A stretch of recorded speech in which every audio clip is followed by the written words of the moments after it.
I never thought humiliation could shimmer so brightly under fairy lights. My name is Saphira Harlow.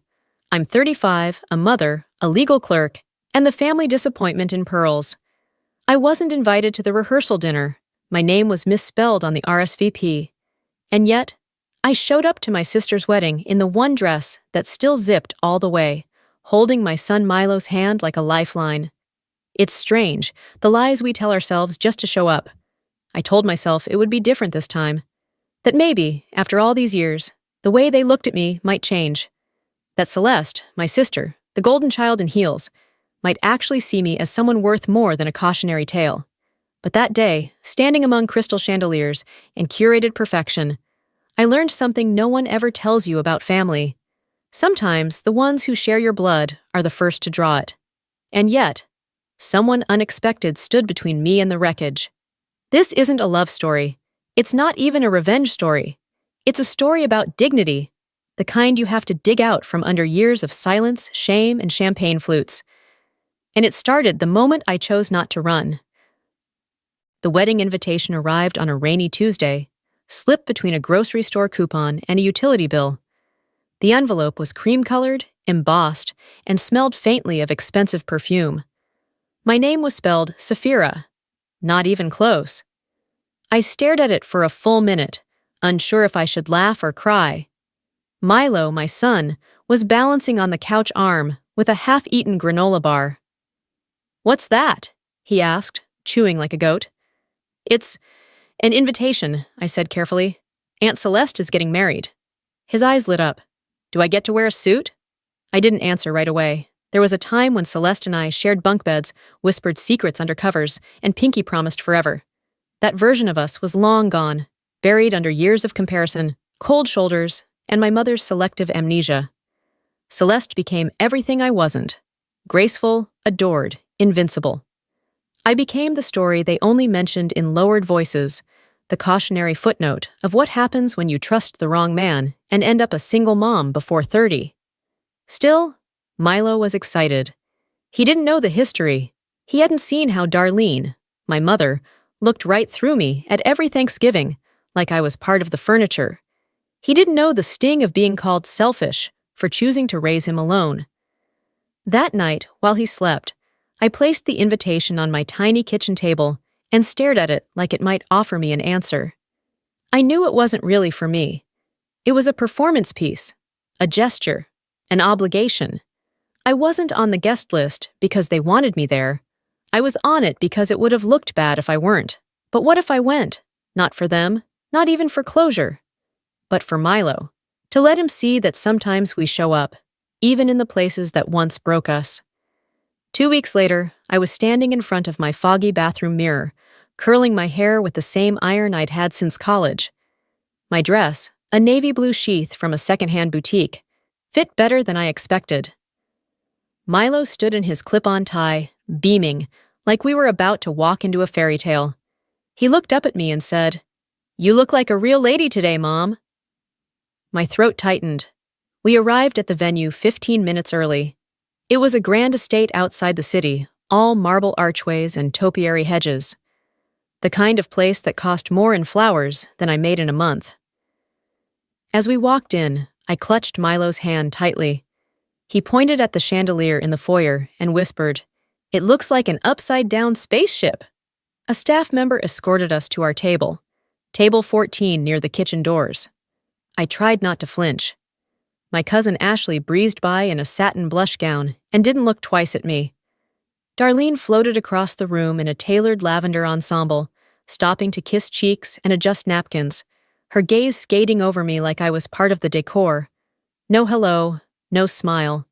Celeste appeared minutes later, a vision in white lace and flawless teeth. She saw me, paused, tilted her head. "You made it," she said.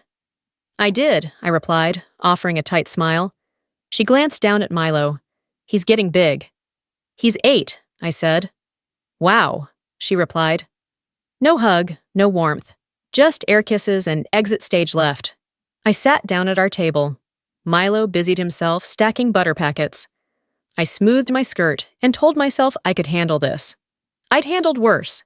I'd handled childbirth alone, rent increases, Milo's broken arm, and the year we had to share one winter coat. I could handle a wedding, right? What I didn't know then was that the real ceremony hadn't started yet, that the performance wasn't in the vows or the veil, it was in the spotlight, and it would be turned on me when I least expected it. Dinner was plated with precision, steak medallions with a drizzle of something I couldn't pronounce, greens curled like they'd been arranged by tweezers. I barely touched mine. Milo was fascinated by the butter rosettes and kept asking if he could take one home. I told him we'd ask for a to-go box and pretended I wasn't sinking deeper into my chair with each passing minute. The room glowed under soft golden lighting. Guests mingled between courses, clinking glasses, taking selfies under cascading flower walls. Laughter floated like perfume in the air, light, artificial, practiced. I recognized faces I hadn't seen in years. Most offered nothing more than a nod. A few gave polite smiles, the kind that never reached their eyes. Everywhere I looked, Celeste sparkled. She moved through the space like she was born for it, slipping between groups with polished charm, never missing a beat. The guests loved her, but then again, they always had. She was the daughter who made Darlene proud. The walking, talking family brand. Me? I was seated next to the waiter station. "Mom, is that shrimp?" Milo asked, poking the appetizer. I nodded, then looked around again, scanning faces, waiting for someone, anyone, to acknowledge me beyond the obligatory nod. Darlene passed our table twice. Both times she looked past me like I was someone else's problem. And still, I stayed. I stayed because Milo's eyes lit up when he watched the string quartet. Because he whispered to me, "She looks like a princess," when Celeste walked by in her gown. I stayed because he deserved to see that his mother wasn't afraid of pretty places, even when they tried to make her feel ugly inside. Then came the speeches. It started innocently enough. One of Nate's groomsmen told a story about a college prank involving a raccoon and a bottle of cologne. People laughed. The ice broke. Celeste dabbed her eyes and kissed Nate's cheek. I thought maybe, just maybe, we were on the home stretch. Then Celeste stood. The lights seemed to adjust themselves as she rose, lifting her champagne flute with a freshly manicured hand. Her smile was radiant, rehearsed. Her voice slid across the room with confidence only years of praise could perfect. "I just want to thank everyone for being here," she said. "It means so much to have all the people we love most in one place." The crowd murmured approvingly. "We've all heard enough about how perfect Nate is," she added with a wink. Laughter. "And yes," she continued, "this day is about love, commitment, and family." My pulse ticked upward. Milo leaned forward, chin propped on his hands. "And speaking of family," she said, pausing dramatically, "there's someone I absolutely must acknowledge." I smiled, lying despite myself. My big sister, Saphira. A few heads turned. I sat up a little straighter. Celeste beamed at me. "You've always been such an inspiration. Raising a kid on your own, that takes guts. Especially with no partner, no backup, and let's be honest, no real plan." The room chuckled. My face flushed. "But look at you," she said brightly. "Still showing up, still swinging." Another ripple of laughter, louder this time. Milo's brow furrowed. "And hey," Celeste added, "not everyone can turn a mistake into a personality." That one hit like a slap. The laughter was sharper now, more amused, more cruel.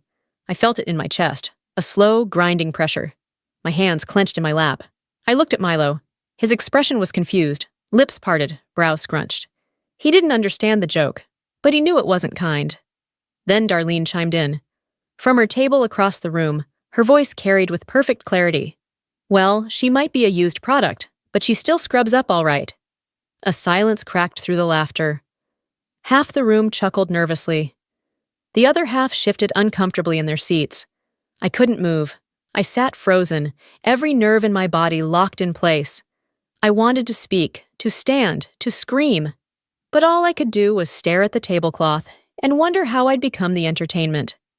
Milo tugged at my sleeve. "Why did they say that, Mom?" I couldn't answer. Because how do you explain to an 8-year-old that the people who are supposed to love you most can sometimes be the ones who hurt you deepest? I looked up again, desperate for a lifeline, for someone to stand, to interrupt, to say enough. But no one did. My grandfather stared at his plate. My cousin filmed the moment like it was a comedy roast. Even Uncle Ross, who used to call me kiddo and sneak me butterscotch candies at family dinners, wouldn't meet my eyes. And that's when I knew. This wasn't just a moment. It was a mirror. One that showed me exactly where I stood in this family. One that showed Milo, too.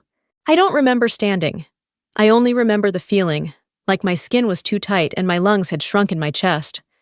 Milo looked up at me, eyes wide with worry, his small hand still wrapped around my wrist. I wasn't sure where we were going. Out of the ballroom, into the parking lot, to the farthest edge of anywhere. I just knew we had to get away from the spotlight that had suddenly turned into a heat lamp. But then, from the head table, a chair scraped. I stopped.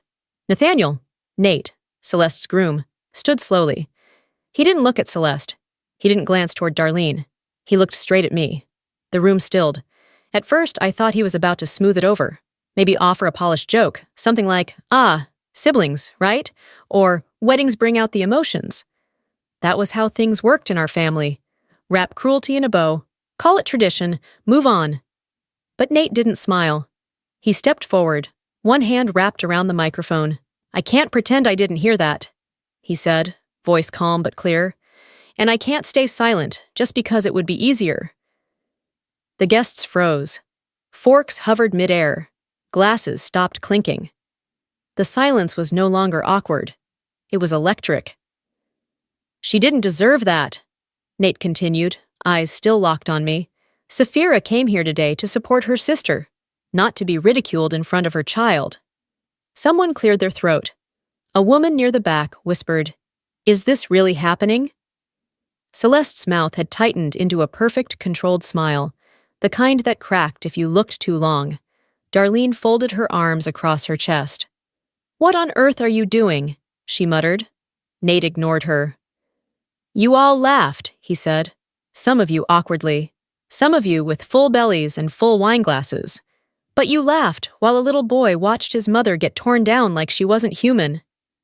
He turned his gaze briefly to Milo, who was half hiding behind my dress, still clutching my hand. "She didn't ask for your applause," Nate said. "She didn't even ask for kindness. She just showed up, and that should have been enough."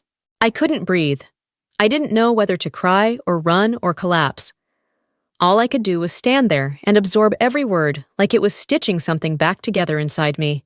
Nate took another step toward our table. "Celeste," he said, not cruelly, but with measured distance. "You mocked your sister to earn a laugh. You turned pain into performance. I thought I knew who you were, but today, I saw someone I don't recognize." Celeste's hand tightened around her champagne flute. She opened her mouth to speak, but stopped. There was nothing she could say that wouldn't make it worse. "I don't want a life built on this kind of silence," Nate said, now addressing the entire room. "On cruelty dressed up as humor. On pretending someone's dignity doesn't matter because they're the family's black sheep." His voice wavered, just slightly, but he held firm. "I don't know what kind of husband I'll be," he continued, "but I know the kind of man I want to be. And it's not one who stands by and lets this happen." He gently set the microphone down on the head table, the soft clack ringing louder than any applause ever could. Then he looked at me one last time, not with pity, but with something I hadn't felt from anyone in years: respect. He turned and walked out. Just like that, the groom, gone. The silence that followed wasn't awkward. It was seismic. I felt dozens of eyes shift toward me, but for once, I didn't flinch. I didn't feel small or invisible. I felt seen. Celeste stood, shell-shocked. Darlene hissed something under her breath and followed Nate, heels clicking like a slow drumbeat of denial. But the room had already changed. Milo looked up at me, whispering, "Did that really just happen?" I nodded. "Yeah, baby, it did." We stayed only long enough to grab our coats. I didn't say goodbye. No one stopped me. Some guests avoided eye contact. Others looked like they might speak but thought better of it. Halfway to the door, a voice called my name. "Saphira!" It was Grandpa Edward. He'd risen from his chair, a little unsteady but determined. "I should have spoken up years ago," he said quietly, eyes damp. "I'm sorry I didn't." I couldn't speak. I just nodded. And then we walked out, not defeated, not disgraced, but whole. Outside, the air was cooler than I expected. Milo and I stood near the front entrance, the fading sun casting long shadows across the manicured lawn. He held my hand tightly, his silence heavier than any question he could have asked. I wanted to go. Every cell in my body screamed to get in the car and drive until the estate was just a blur in the rearview mirror. But I hadn't taken 2 steps when the sound of a chair scraping across tile stopped me cold. Nathaniel stood. He didn't look at Celeste or Darlene. He looked directly at me. And then he spoke. "I won't let that pass," he said, voice low but steady. "I won't pretend that was okay." The chatter died instantly. Guests froze mid-bite, some with forks halfway to their mouths. "She didn't deserve that," he continued. "Not her, not her son. That wasn't a joke, that was cruelty." He wasn't angry. He was disappointed, profoundly so, and somehow that made it louder than shouting. "You mocked your sister to get a laugh," he said to Celeste, "in front of a child, your nephew." Celeste paled. Darlene's eyes flashed, but she said nothing. "I don't want to marry into that kind of silence," he finished. Then he set the mic down, turned, and walked out. Just like that. He left the wedding, and suddenly, everything else, judgment, shame, years of being ignored, felt like dust. No one followed us as we left. No one stopped us. But for the first time, they watched me go. Not as an afterthought, but as someone who stood tall. Milo squeezed my hand. "Are we still going home?" "Yes," I said, meeting his eyes. "And we're taking the long way." We didn't speak much on the drive home. The road stretched out quiet and long, the city lights flickering in the distance like fireflies. Milo leaned his head against the window, still dressed in his little suit, his clip-on tie slightly crooked. I reached over and fixed it with one hand, while steering with the other. He didn't say anything, just looked at me with a softness that held more understanding than any child should have to carry. At home, I tucked him into bed, kissed his forehead, and lingered by his door longer than usual. I didn't want to cry, and I didn't want to smile. I just wanted the stillness to last a little longer. The next morning, my phone was overflowing. Texts, missed calls, and a video. Nate's speech. It had gone viral overnight. Thousands of shares, tens of thousands of comments.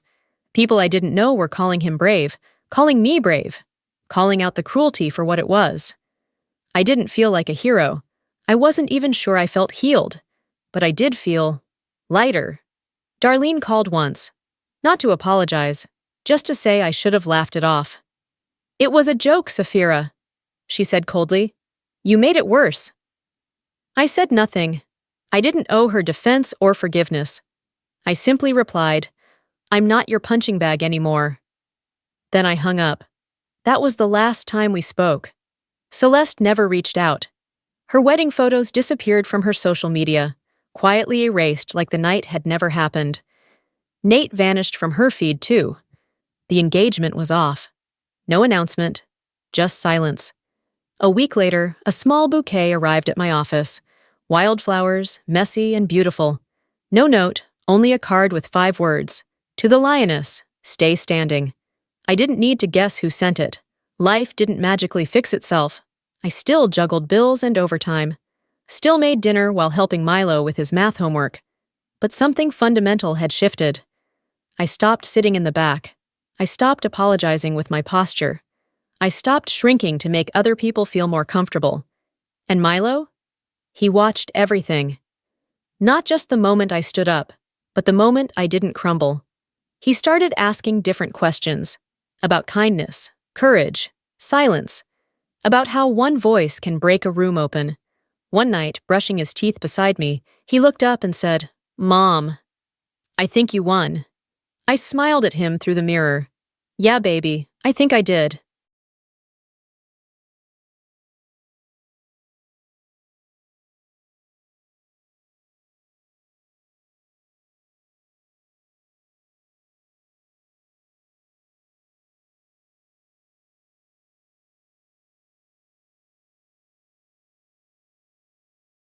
The call came just as I was locking up my lab. "Rachel needs you." My mother's voice cracked over the phone. "She's dying." "I'm Venus, and I used to believe that family meant loyalty. That blood made you responsible. That being the older sister meant sacrifice. But then Rachel, my so-called sister, decided that my career was expendable. She sent false reports to my department head, convinced a trusted colleague to testify against me, had my research labeled fraudulent. I lost everything I worked for over a lie. And now she wants my bone marrow? 6 months ago, I would have given it without hesitation.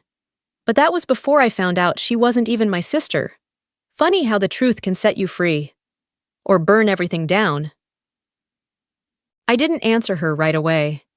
Instead, I stared at the microscope in front of me, still illuminated, still waiting, while my mother's words echoed through my head like the start of a cruel joke. "Rachel needs you. She's dying." I hung up without promising a thing. And in the silence that followed, the hum of fluorescent lights and antiseptic air felt louder than ever.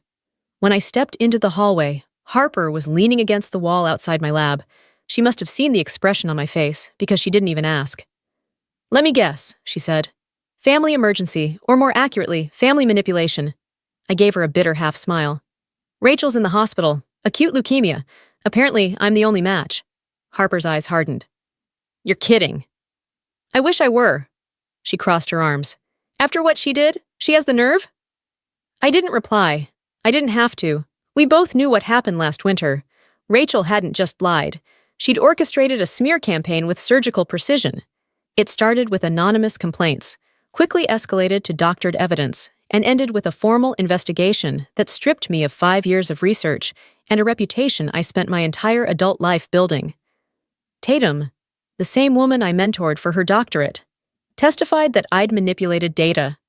I knew better. I knew who'd been whispering in her ear. Rachel. She was the golden child. Always had been. Where I worked twice as hard for half the recognition, Rachel floated through life draped in applause. But the moment she realized I might actually surpass her, earn a grant she'd never qualified for, she tore it all down. And now, she wanted to borrow my body to survive. My phone buzzed again. Another message from my mother. "I'm coming to your office. We need to talk." Of course she was. She always came running when Rachel cried. When I broke down, she said I was too sensitive. When Rachel schemed, she called it ambition. I was the disappointment. Rachel was the investment. Harper saw the text. "Want me to stay?" I shook my head. "No, this is my fire to walk through." 20 minutes later, my mother burst in, still dressed like she was hosting a charity brunch. She held a manila envelope and dropped it on my desk without even saying hello. "Her medical records," she said, voice clipped. "You'll be fine in a week. It's a low-risk procedure." I raised an eyebrow. "Hello to you, too." She rolled her eyes. "Don't be difficult, Venus. This is your sister's life." "She forfeited that title when she burned mine to the ground." My mother's mouth tightened. "You're still holding on to that ridiculous drama? Rachel would never—" "I have proof," I said, my voice low and sharp. "Emails, statements, a recorded phone call between her and Tatum." That shut her up, but only for a second. "Whatever happened in the past. Doesn't matter," I interrupted. "Convenient logic." My mother stood straighter. "You're being cruel. Rachel's dying." I leaned back, opened a drawer, and dropped a thick folder onto the desk. It was labeled DNA in clean black letters. "Interesting you brought up blood," I said, "because I had questions after the scandal, so I did some digging." She looked at the folder like it might bite her. "What is that?" "Truth," I said. "Finally." I flipped it open. Turns out, Rachel and I don't share the same father. She went pale. "You're bluffing," she whispered. I slid the results across the desk. "I'm not, but don't worry. I haven't told Rachel yet." She gathered the medical records back into her bag with trembling hands. "Your sister." "She's not my sister," I said flatly. "At best, she's your mistake. At worst, she's your weapon." Her eyes filled with tears, but I'd seen those before. They weren't grief. They were strategy. "I'll give you my answer in 3 days," I told her. "And in the meantime, I suggest you think very hard about what secrets you're willing to see dragged into the light." She left without a word. After she slammed the door, I stared at the DNA report again. Every detail confirmed what I already suspected deep down. The woman who tried to destroy me wasn't my blood. But even more important, she wasn't my obligation. I didn't sleep that night. Instead, I sat at my kitchen table with a glass of bourbon and the DNA folder, flipping through the pages like they could change, like the truth might soften if I stared hard enough. It didn't. The next morning, I walked into the hospital like I was walking into battle. Hair pulled back, blazer sharp. The kind of armor I used to wear when defending research proposals, not my own damn life. Rachel's room was tucked into the oncology wing, quiet and too bright. She was propped up in bed, scrolling through her phone like she hadn't set my world on fire. Even in a hospital gown, she looked pristine. Designer blanket, lip tint, a silk scarf tied around her head. Dying, but fashionably. When she saw me, she didn't smile. "Well, look who finally showed up," she said. "Come to save the day?" "No," I said, not moving past the doorway. "I came to give you my answer." That got her attention. She set the phone down. "And?" "The answer is no." Her mouth twitched. "You can't be serious." "Dead serious." She laughed, but it sounded more like a cough. "This is about your career? Still bitter about that little misunderstanding?" "Little misunderstanding?" My voice cracked like ice. "You destroyed my name. 5 years of published work, gone. My fellowship, revoked. You cost me everything I built." "You're so dramatic," she sighed. "I did you a favor. That research wasn't going anywhere. And besides, Mom always said, 'Don't you dare bring Mom into this.'" I stepped closer. "She's been cleaning up your messes since we were kids." "But not this time." There was a knock, and a nurse peeked in. Rachel smiled sweetly and said we were fine. The nurse left. I stayed. "You want the truth?" I asked. "Let's talk truth." I pulled out my phone and flipped to the DNA results. "See this?" I said, holding it up. "Paternal markers, not a single match. You and I don't share a father." Rachel blinked. "What are you talking about?" "You're not my sister, Rachel, not by blood, just by convenience." She went quiet, very quiet. I leaned in, my voice low. "Ask Mom. See how she reacts." "Why are you doing this?" "Because for once in this family's life, the lies don't get to win." She stared at the sheet, then back at me. "Even if it's true, so what? You're still the only match. You'd let me die to prove a point?" "No," I said. "I'd let you die because I'm done being used." She opened her mouth, but I cut her off. "You want to live? Fine, you earn it. Full confession. Emails, lies, the sabotage, all of it. Sign it. Notarized. On record." "You're blackmailing me?" "I'm giving you a chance to atone." Rachel's face changed then. The sweetness cracked, and something uglier slipped through. "You always thought you were better. Just because you worked harder. You think the world cares about that?" "I used to," I admitted. "But then I watched you burn my life to ashes and walk away clean." She looked down at her hands. "And if I do confess? Maybe I'll consider helping." "Maybe." I turned to leave. "You sound just like her," Rachel said. I stopped. "That's the thing," I said. "I learned from the best." Back at home, Harper was already waiting. She had maps, documents, laptops open. "You ready to find out who the mystery father is?" I nodded. It took her less than an hour. DNA sites are brutal that way.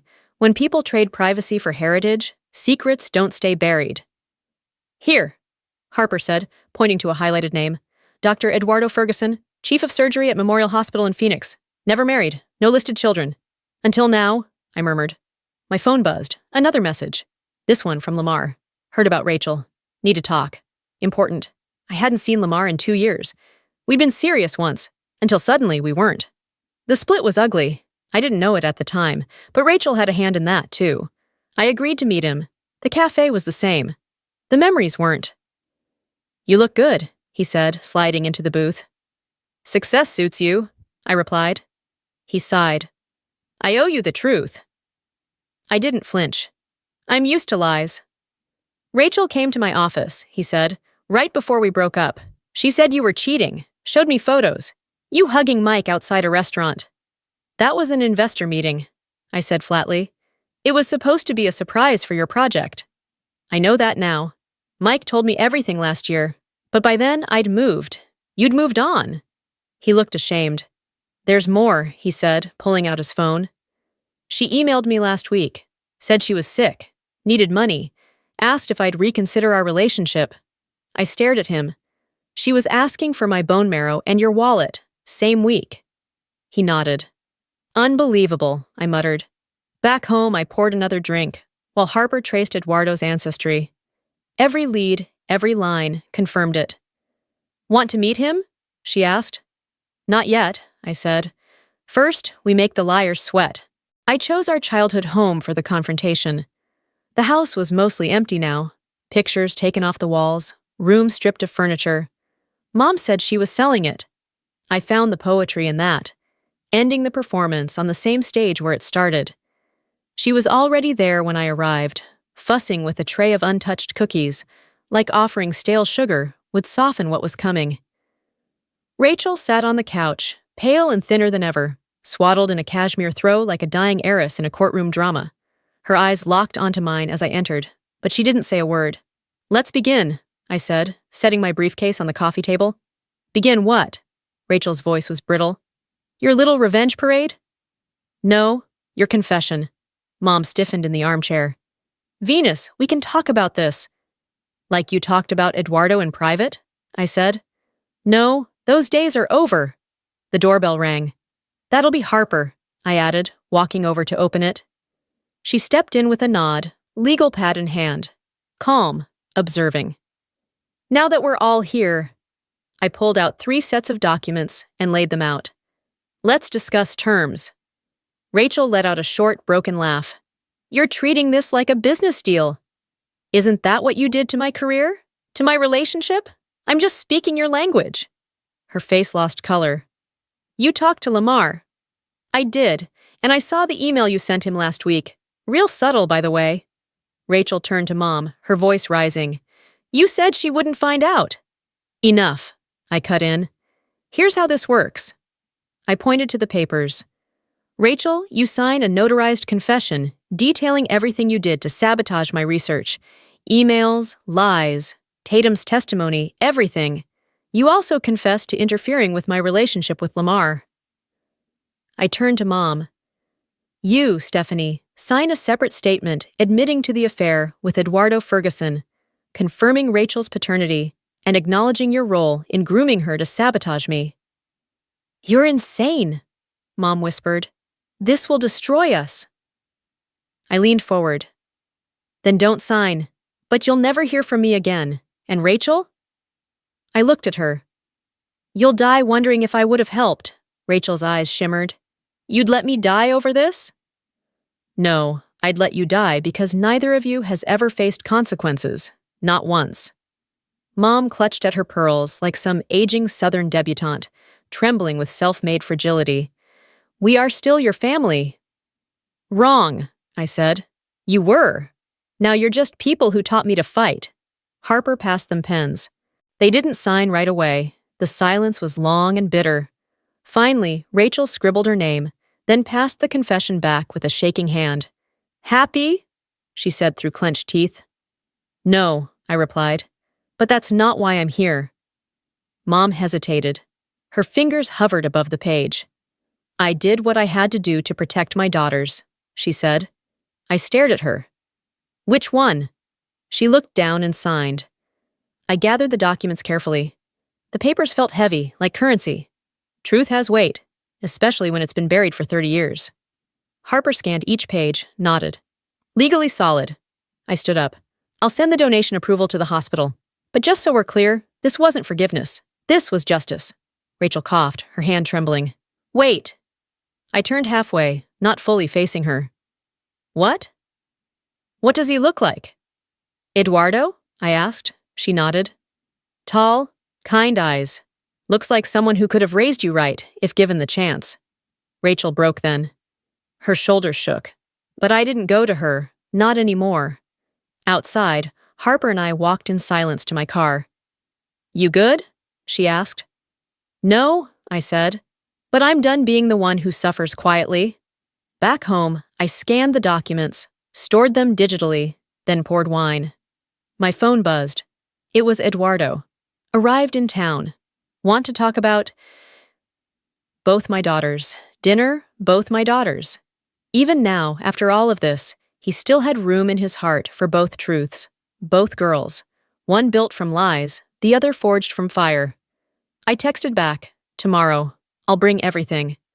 Then I closed my laptop, turned off the lights, and let the weight of the evening sink into my bones. The emergency room was chaos. Rachel collapsed less than an hour after signing her confession. Her body had been failing for weeks. What kept her upright was pride and denial. Now both were gone.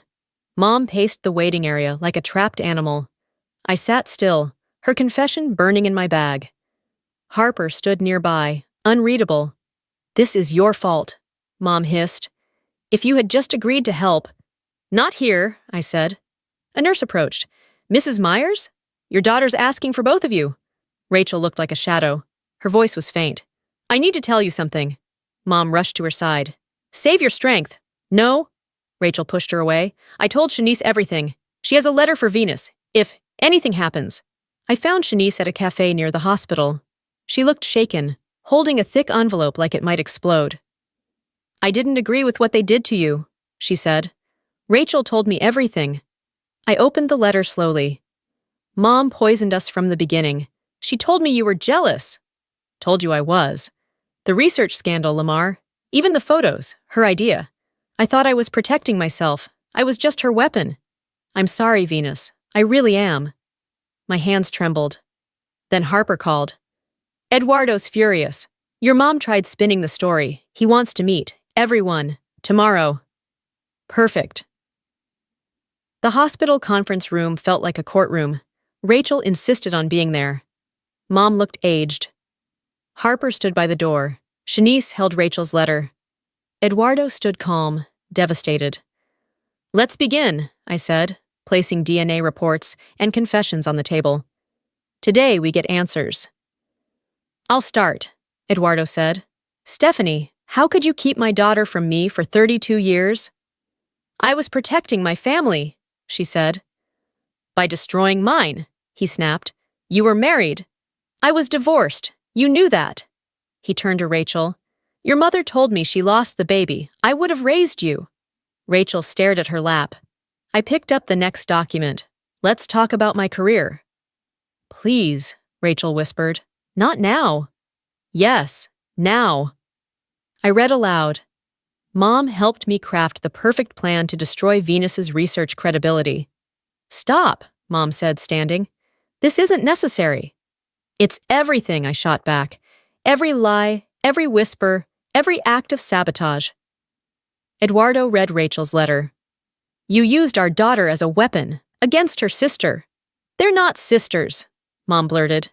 Silence fell. "No," I said. "We're not, and now everyone knows why." Rachel cried. "I didn't know about Eduardo. I believed Mom. I thought if you succeeded, she'd forget me."